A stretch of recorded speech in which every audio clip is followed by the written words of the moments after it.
Esta presentación se realiza con la intención de abarcar contenidos asociados a la unidad 1 de Psicología de los Grupos, cuyo contenido es definición de grupos, tipos de grupos, psicología de grupos, definición, alcance y aplicaciones, dinámica de grupos, psicoterapia de grupos, el facilitador o interventor de grupos y la ética del facilitador. Saludos, mi nombre es Josmar Tobar. Para darle apertura a nuestra presentación, voy a conversarles un poco sobre el concepto de grupo. El término se origina en el idioma italiano como grupo o gruppo, que era un vocablo técnico para distinguir la presencia de varios individuos en una obra de pintura o escultura formando un solo sujeto temático. Este término se introduce en castellano hacia los años 1734 para designar la reunión entre varias personas. Según diversos autores y dándole un enfoque individualista, como lo fue Gabriel Tarde, para este autor el espacio donde tiene sentido el grupo consigue una autonomía debido a las voluntades que lo conforman, es decir, el grupo termina siendo la suma de esas voluntades. A diferencia de Albert, el concepto de grupo es una entelequía, es decir, era perfecto e ideal, pero solo existía en la imaginación. Para él, un grupo era la suma de sus partes, los elementos que lo conforman y que le dan sentido. Desde una perspectiva grupal, tenemos a estos autores como lo fue John Herbert, Kurt Lewin y Emily Durkheim. Para Herbert, las personas deben su existencia solo en medida en que exista la comunidad que les da sentido. Se debe estudiar a las personas dentro del contexto social al que pertenece y cómo esas personas participan en el mundo social.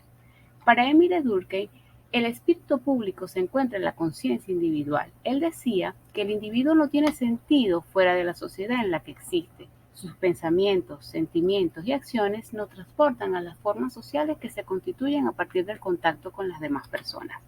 Sin embargo, Lewin argumentaba que un grupo era constituido por la concepción del mismo entendido como un todo dinámico. Se fundamentó en la interdependencia para usar esta definición, la cual permitirá para poder establecer cómo son los vínculos que existen entre las personas y las consecuencias de dichos vínculos. De acuerdo a esta visión grupal, parten ciertas ideas, como el grupo, como un todo, es algo distinto de la suma de sus partes. El grupo tiene sus propias metas y sus propios objetivos, también su propia estructura y se define con relaciones a otros debido a su formación. El grupo es independiente del sentido de que una modificación en cualquiera de sus partes hace cambiar el estado y la situación de todas aquellas. Seguidamente tenemos a Marvin Snow en 1980, luego de revisar todas estas definiciones antes mencionadas, propone una lista de 6 criterios que pueden ser utilizados para definir lo que es un grupo. Entre eso tenemos la percepción de membresía. Es la percepción del individuo acerca de la cualidad de su relación en el grupo, es decir, tener presente de forma consciente que se pertenece a un grupo donde existen vínculos que unirán a sus miembros. Luego la motivación, lo cual es el deseo de querer lograr exitosamente acciones y necesidades que son de carácter individual por medio de la pertenencia a un grupo. Las metas comunes son las diferentes motivaciones y necesidades de carácter común que poseen los miembros de un grupo, deben ser usadas y consensuadas por todos los miembros. En cuanto a su estructura, se refería al sistema organizado donde las personas están interrelacionadas de forma que cumplen alguna función, adquiriendo un conjunto de roles y reglas que desempeñará cada uno de sus miembros. Y la interdependencia, lo cual es la vinculación entre los individuos que hacen que unos sean dependientes de otros, aunque sus motivaciones, necesidades o metas sean totalmente distintas. En cuanto a la interacción interpersonal, aquí existe un tipo de interdependencia, es decir, son esas interacciones recíprocas que podamos entablar con una o más personas dentro de un grupo. Y por último tenemos la influencia mutua. Como sabemos, un grupo se forma a partir de dos o más personas que interactúan entre ellas de manera que cada persona influye y es influenciada por los otros miembros del grupo. Sin embargo, Martín Baró fue crítico de dichos criterios, ya que él argumentaba que los mismos no terminaban de ofrecer explicaciones que situaran el concepto de grupo más allá de las individualidades que lo conforman. los cuales postulan como elemento unificador la existencia de un carácter común en todas las personas y algún tipo de vínculo entre las partes y miembros del mismo grupo. Continuando, y esta vez dando una visión psicosocial, tenemos que tener en cuenta que una propuesta psicosocial de los grupos debe ser lo suficientemente amplia como para incluir todos los grupos, sean pequeños o grandes. Y por último, asimismo, se debe incluir también el carácter histórico y el contexto social de los grupos. Entonces, tomando en cuenta las definiciones antes mencionadas según los diferentes autores y estos argumentos, podemos decir que un grupo es esa estructura de vínculos y de relaciones entre las personas que se orientan en cada circunstancia en función de sus necesidades individuales, sin olvidar los intereses colectivos. Adicional a esto, desde esa misma perspectiva, podemos definir el grupo social desde estos tres parámetros: su identidad, el poder y su actividad. En cuanto a la identidad, ahí sabremos lo que es y lo que lo caracteriza frente a otros individuos. El poder, de lo que dispone el grupo en sus relaciones con los demás. Y su actividad, es decir, lo que produce el grupo, hacia dónde va enfocado y cuál es el objetivo a cumplir. Muchas gracias.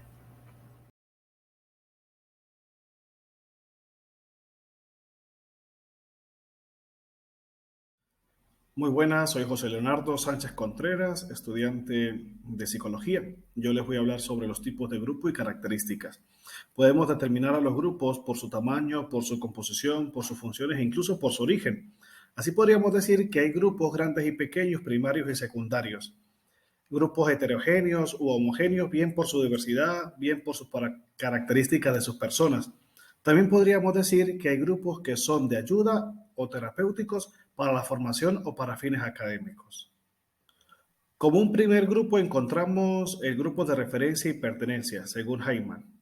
Las personas tienden a identificarse del que aspiran a ser parte.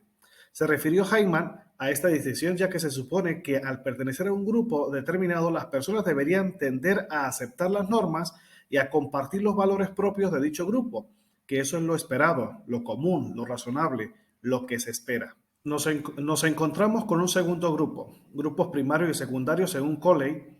El grupo primario tiene existencia de relaciones afectivas intensas, cara a cara, con un alto grado de conexión interna y evidentemente un alto grado de intimidad entre sus miembros.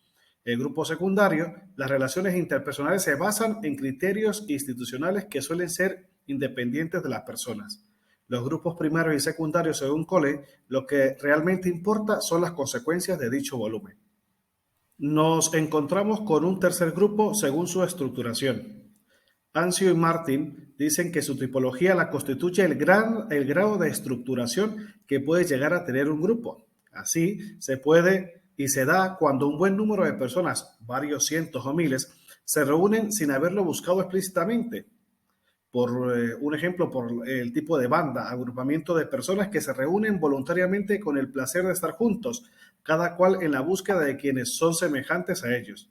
Agrupación, también por el tipo de agrupación, reunión de personas en un número que oscila entre pequeño y grande y con una frecuencia también variable, con unos objetivos relativamente estables que corresponden a un interés común de los miembros. Y por último, en los tipos de grupo y sus características, tenemos a Martín Baró, con su psicología de la liberación, que interpreta al grupo en relación con la estructura social. Interpreta al grupo en su estructura social en la que se encuentra y que en cierta forma lo determina y en lo que el grupo como tal también se refleja. Analiza el grupo en función de las estructuras sociales con las que comparte y propone variables del grupo como el poder del grupo, su identidad y el quehacer del mismo. Existen diferentes tipologías de grupos. Se pueden distinguir grupos de pertenencia y grupos de referencia. Estos últimos son aquellos a los que las personas se vinculan o aspiran a vincularse. También está la distinción entre grupos primarios de carácter pequeño y personal y grupos secundarios, por lo general, eran personales e impersonales. Tenemos también grupos según sus variables y de mayor estructuración. De estos grupos son la multitud, la banda, la agrupación y los que propone Martín Baró con su psicología de la liberación, el grupo primario, el funcional y el estructural. Muchas gracias. Hola, mi nombre es Rosily Granadino y le voy a hablar sobre la psicología de los grupos. La psicología de los grupos es una subdisciplina dentro de la psicología social, cuyo principal objeto de estudio es el grupo. Este es analizado desde la óptica de la influencia que tiene el grupo sobre el comportamiento individual y el que tiene el individuo a la hora de modular el comportamiento del colectivo. Así, desde la psicología de los grupos se explora qué son, cómo, cuándo y dónde se crean, su configuración y tipo de roles y relaciones que se establecen entre los elementos o con otros grupos. Entre sus principales autores tenemos a Kurt Lewin, que es el precursor de la teoría de campo. Esta teoría habla de la motivación, por lo que define a la fuerza como la causa de las acciones. Al existir una necesidad, se produce una fuerza o un campo de fuerza que produce la actividad. Y a Jacob Levy Moreno, que es el precursor del psicograma.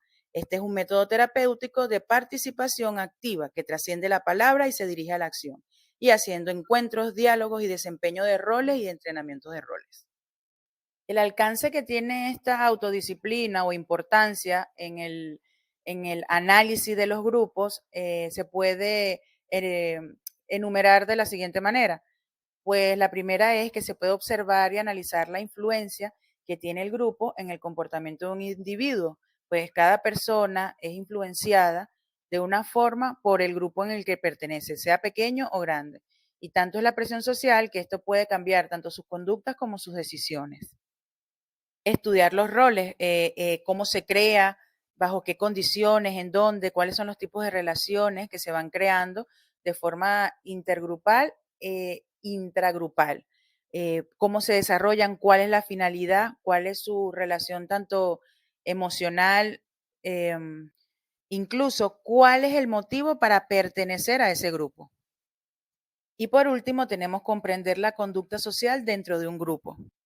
Pues de esta manera se aprende más profundamente acerca del comportamiento humano, de nuestras bases sociales y de nuestra conducta y cuál es la influencia que tiene la persona bajo ese grupo social.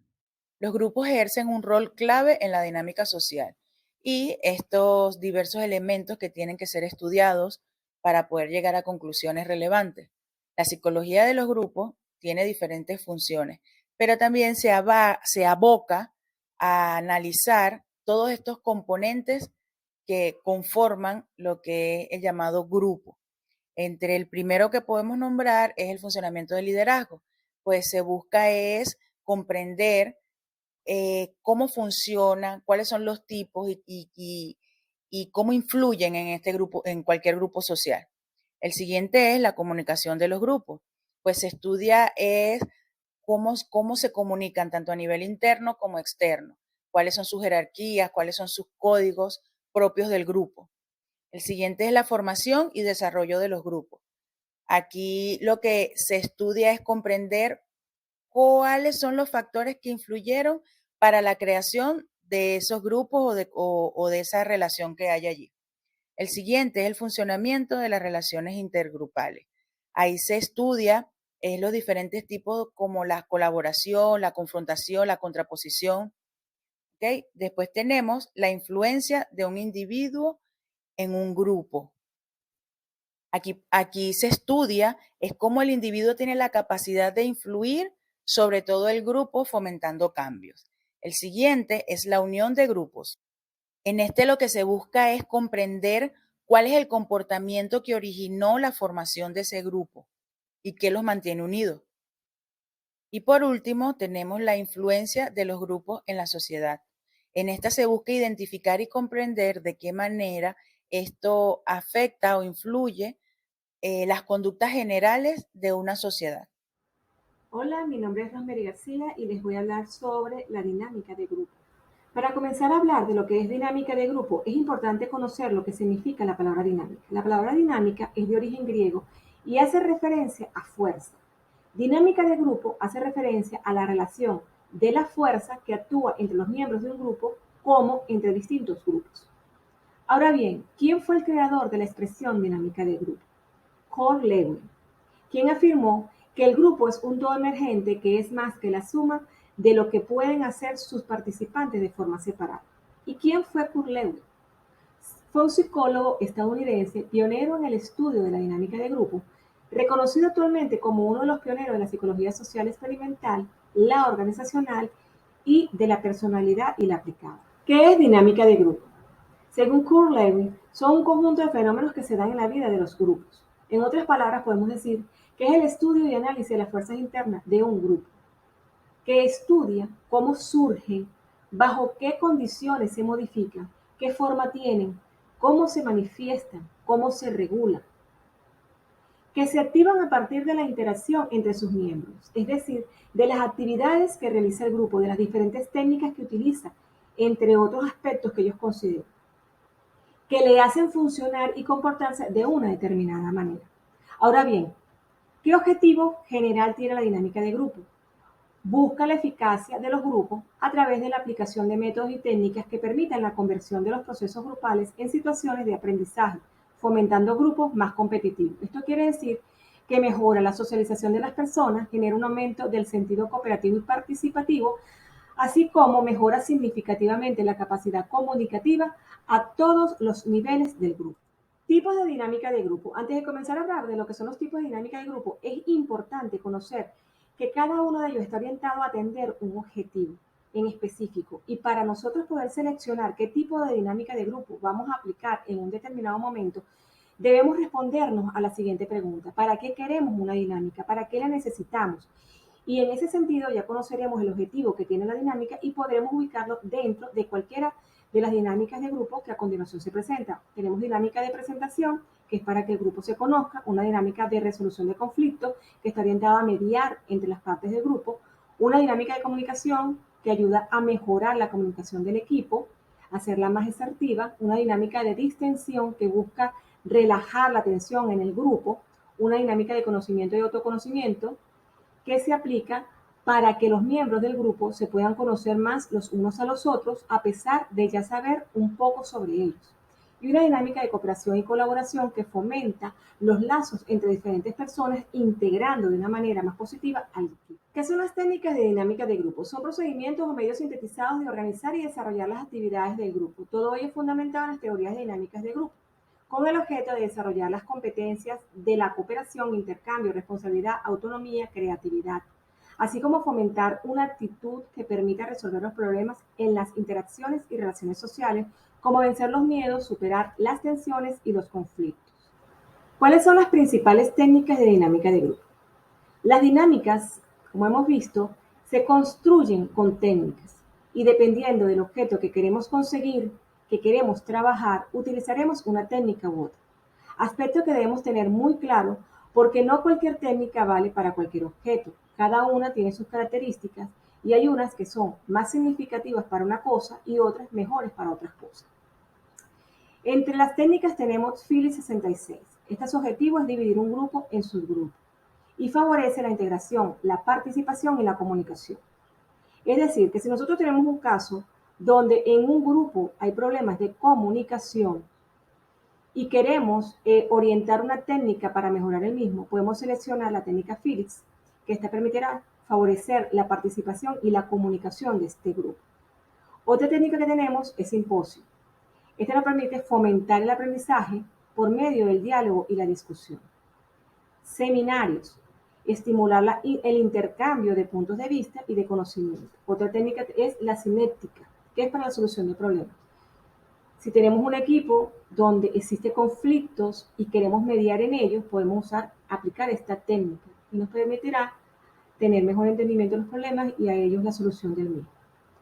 Otra técnica, método del caso. Esta permite acercar una realidad concreta a un grupo de personas en formación. Juego de rol. Esta amplía el campo de experiencia de las personas y su capacidad de resolver problemas. Lluvias de ideas. Este incrementa el potencial creativo de las personas y ayuda a resolver problemas. Juego de simulaciones. Permite aprender a partir de las acciones, analizar actitudes y comportamientos. Como último punto, quería mencionar que la dinámica de grupo es aplicada en diversos campos, como es la terapia, la parte terapéutica, en la educación, en lo organizacional y en lo laboral. Con ello concluyo la presentación que corresponde a dinámica de grupo. A continuación vamos a presentar lo que es la psicoterapia de grupos. Este es un tipo de psicoterapia en el que las personas se reúnen de manera regular para poder interactuar y ayudar a obtener insights sobre sus sentimientos y conductas. Vamos a continuación a explorar cuál es la historia de la psicoterapia de grupos. Vamos a ver también cuáles son los tipos de psicoterapia de grupos que existen. Vamos a conocer las bases de la psicoterapia de grupos y finalmente vamos a ver cuáles son sus ventajas más importantes. Vamos a comenzar a abordar este tema conociendo la historia de la psicoterapia de grupos, partiendo de sus inicios más importantes con el modelo médico en 1905, cuando Joseph Pratt utilizó el modelo educativo inspiracional para el tratamiento moral de pacientes con tuberculosis en Boston. Él es considerado el primer psicoterapeuta de grupo que aparece citado varias veces en la literatura respecto a este tema. Más adelante, en 1911, Jacob Levi Moreno, considerado el padre del psicodrama, introduce el término terapia de grupo. Y en 1944 introduce el psicodrama con fundamento psicoanalítico. Él hace el brillante aporte de lo que es la catarsis, también puede considerarse como la parte psicodramática y en grupo, y por primera vez el dramatizar es descubierto como un hecho terapéutico. Este es el gran aporte que hace Moreno y por eso es parte importante de la historia de la psicoterapia de grupos. También es importante mencionar que el psicoanálisis gozaba de gran popularidad en la primera mitad del siglo XX y tuvo una gran influencia en la terapia de grupo temprana. Wender transfirió las ideas de Sigmund Freud sobre el funcionamiento familiar a los grupos terapéuticos y bueno, también se adoptó como metodología el análisis de los sueños y de la transferencia.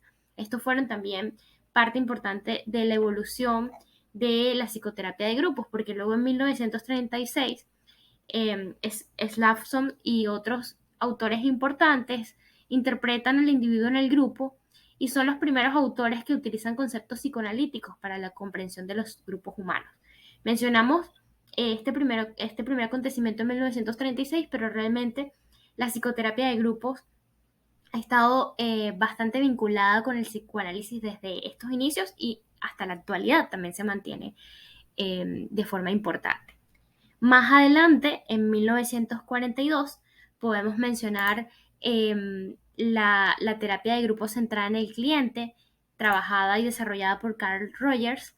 Él habla de, bueno, él representa un enfoque de peso en la psicoterapia de grupo centrada en el cliente, autodenominada counseling de grupo por su estilo y énfasis en los grupos de encuentro, que es su forma de realización. Él abordaba de forma importante este tema de poder centrarse en el cliente y no ver simplemente a un paciente frente a la conversación y el encuentro, y parte importante de lo que desarrolló fue estos trabajos en los grupos de encuentro y cómo a través de la conversación pues podía la persona conocerse y explorarse a sí misma. Más adelante, mucho más adelante, en 1990, porque en medio de este tiempo también hubo muchos acontecimientos importantes en cuanto a la psicoterapia, como lo mencioné antes, y el desarrollo de la psicoterapia de grupos. Pero mucho más adelante, en 1990, podemos mencionar como otro hecho importante de la historia de la psicoterapia de grupos, la terapia Gestalt, desarrollada por Fritz Perls, que es su principal autor, podríamos decir. Y en 1990, él, que es un abanderado de la terapia de grupos gestáltica, tuvo mucho éxito desde sus principios, como hablar del aquí y el ahora, el acento en lo vivencial, y bueno, cómo a través de un grupo pueden tomar las personas ciertas decisiones e incorporar en esta corriente la interacción como algo importante en la evolución de la persona. Ahora vamos a explorar cuáles son los tipos de psicoterapia de grupos. Podemos mencionar los psicoeducativos y centrados en el proceso, si son pequeños y grandes, homogéneos y heterogéneos, y finalmente cerrados y abiertos. Vamos a ir uno por uno explorando de qué se trata. En primer lugar, los grupos psicoeducativos y los centrados en el proceso son los dos tipos más comunes de grupos terapéuticos. Los grupos psicoeducativos tienen como objetivo proporcionar a sus miembros información y herramientas para gestionar las dificultades y pueden centrarse en patologías, como los grupos psicoeducativos para para familiares de personas con psicosis, trastornos bipolar o temas específicos, como por ejemplo la educación emocional para adolescentes. Por el contrario, los grupos centrados en procesos se centran en la utilidad de la propia relación grupal para promover la expresión emocional y el cambio psicológico en las personas que participan. Entonces, bueno, aquí vemos estos dos tipos de psicoterapia de grupos. También los podemos clasificar de acuerdo a su tamaño. Un grupo terapéutico es un grupo pequeño de personas que se reúnen regularmente para trabajar sus problemas. El tamaño ideal de un grupo terapéutico es entre 8 y 10 personas. Y esto se basa en la idea de que la interacción y la cohesión son mayores en grupos pequeños. Y en muchos casos se crean relaciones más estrechas entre los participantes.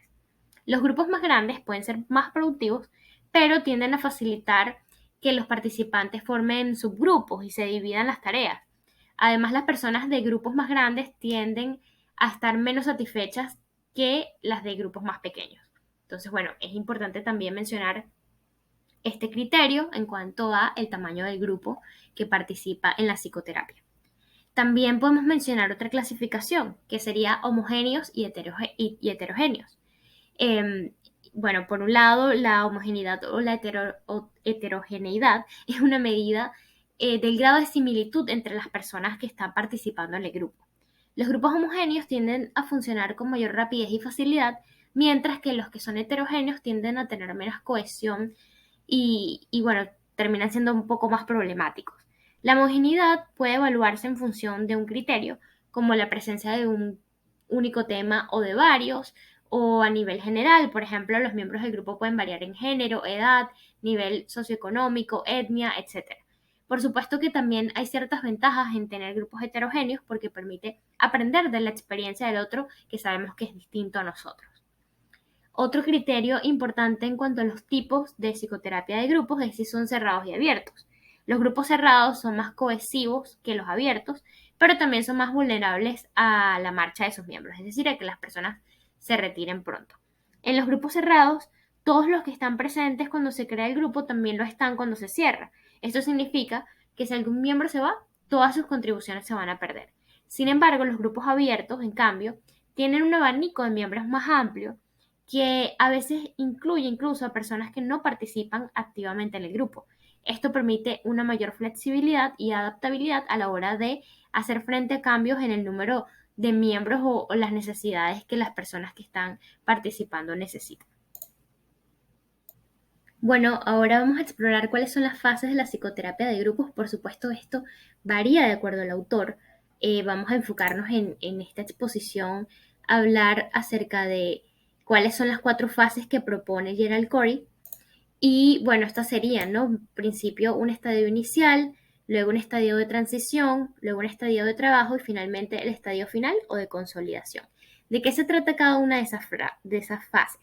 La primera fase de la terapia de grupo sería la de orientación, o que también puedes llamar estadio inicial.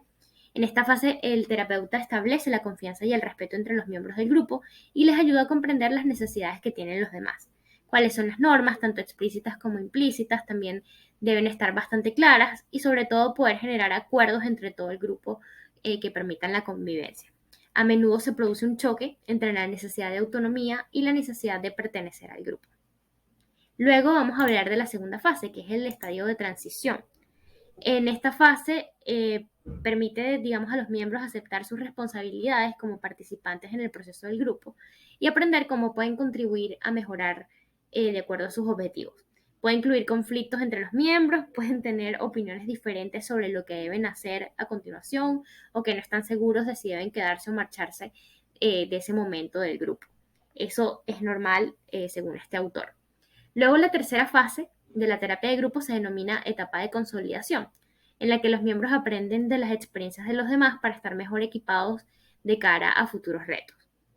La siguiente fase es la fase de trabajo. Se anima a los participantes a abordar problemas y conflictos específicos que surgen en el propio grupo. Entonces, ¿cuál es el trabajo de terapeuta? Bueno, puede plantear retos a los miembros para poder avanzar hacia los objetivos terapéuticos que están persiguiendo. En esta fase, además, ayuda a los participantes a integrar su experiencia en la vida cotidiana, ayudándoles a reflexionar sobre lo que han aprendido durante el tiempo que han pasado juntos y cómo este va a afectar a sus relaciones futuras con otras personas. En la fase final o de consolidación, tiene lugar la recapitulación de los procesos o de los progresos realizados por los miembros, y el objetivo es, conectado con lo anterior, poder llevar esto a su vida personal. Finalmente, es importante mencionar cuáles podrían ser las ventajas de la psicoterapia de grupo. En primer lugar, un buen grupo ofrece al cliente o al paciente apoyo social, pues les infunde la sensación de que no es la única persona en el mundo que tiene esos problemas específicos que está teniendo en ese momento. El grupo también puede ayudar a la persona a aprender nuevas conductas que sean útiles, como por ejemplo expresar sus sentimientos, discrepar de la opinión de otros sin atacar a esa persona. Por otro lado, las interacciones con otros miembros del grupo pueden empujar a la persona a comprender su propia conducta, y la persona incluso puede llegar a cambiar su conducta al ver lo molestas que pueden ser las quejas constantes de otra persona, o lo útiles, por otro lado, que pueden ser sus palabras de aliento. Finalmente, la terapia de grupo es menos costosa para cada participante que la terapia individual, y esto puede ser una gran ventaja a la hora de requerir el apoyo psicológico y sobre todo poder atender el crecimiento personal. Mi nombre es Gloria Maita y voy a describir al facilitador o interventor de grupos y a la línea ética que como profesional debe seguir. Conociendo de dónde proviene la palabra facilitador, podremos entender a qué se dedica. Etimológicamente, la encontramos que facilitador proviene del latín en el vocablo facilis, que se traduce como fácil, y que emana del verbo facere, que es sinónimo de hacer, lo que significa que el facilitador hace fácil la dinámica del grupo. Hay mucha literatura relacionada a este tema, pero básicamente podemos entender que un facilitador es una figura primordial en el desarrollo del proceso grupal.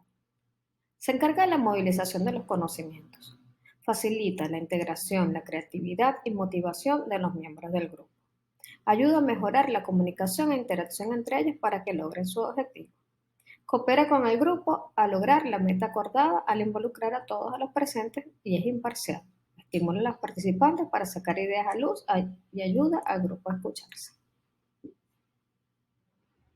Por otro lado, podemos decir que existen ciertas características personales que debe poseer el facilitador. Ser humilde, generoso, paciente y comprensivo. Ser inclusivo y animar. Reafirmar los conocimientos y resumir las ideas de otros. Sensible a las necesidades humanas. Dispuesto a aprender de los errores. Buen oyente y comunicador. Inspirador y seguro de sí mismo. La facilitación de un grupo no es tarea fácil. Requiere diferentes habilidades para cada una de las funciones que el facilitador desempeña a lo largo del proceso. Y a través de ello se pueden resolver conflictos dentro del grupo aplicando técnicas grupales, foros o mediación en caso de que aparezca. Existe una serie de elementos claves para una facilitación adecuada, que tiene que ver con la comunicación efectiva. Habilidades lingüísticas para confrontar al participante. Atención al participante, escuchar atentamente. Intenciones claras para que la comunicación tenga más énfasis, energía y convicción. Duplicar el mensaje transmitido para que sea comprendido. Retroalimentación en la comunicación para promover el diálogo.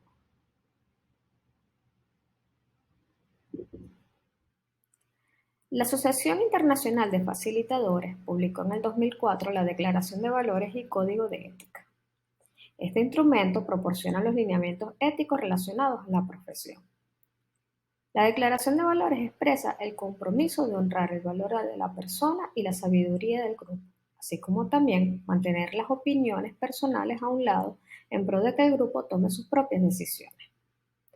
El primer punto de ética es el servicio al cliente. El facilitador debe poner a disposición sus conocimientos y habilidades para la consecución de los objetivos del grupo.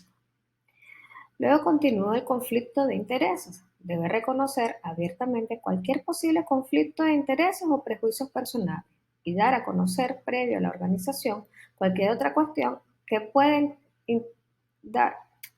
ser percibida que no permita trabajar eficazmente con los intereses de todos los miembros del grupo. Grupo de autonomía. Es importante que respete la cultura, los derechos y la autonomía del grupo. Procesos, métodos y herramientas. Se evita el uso de procesos, métodos o herramientas que no estén suficientemente cualificados o que están mal adaptados a las necesidades del grupo. El respeto, seguridad, equidad y confianza deben generar un ambiente de respeto y seguridad donde todos los participantes tengan la confianza de que puedan hablar libremente y donde los límites individuales se respeten. Promover las relaciones equitativas entre los participantes y el facilitador y garantizar que todos los participantes tengan la oportunidad de examinar y compartir sus pensamientos y sentimientos. Administración de procesos. Mientras los participantes traen conocimiento y experiencia sobre el fondo de su situación, los facilitadores traen conocimiento y experiencia sobre el proceso de interacción grupal. Se intenta reducir al mínimo la influencia en los resultados del grupo. Confidencialidad de la información. No se puede compartir información sobre un cliente dentro o fuera de la organización, ni tampoco informes sobre el contenido del grupo o de las opiniones individuales y el comportamiento de los miembros del grupo sin su consentimiento. Desarrollo profesional. Es responsable de la mejora continua de sus habilidades de facilitación y el conocimiento, buscando oportunidades para mejorar su conocimiento y habilidades de facilitación para ayudar mejor a los grupos en su trabajo. El código de ética da una muestra del reconocimiento de la acción de la facilitación y el desempeño del facilitador en el proceso grupal.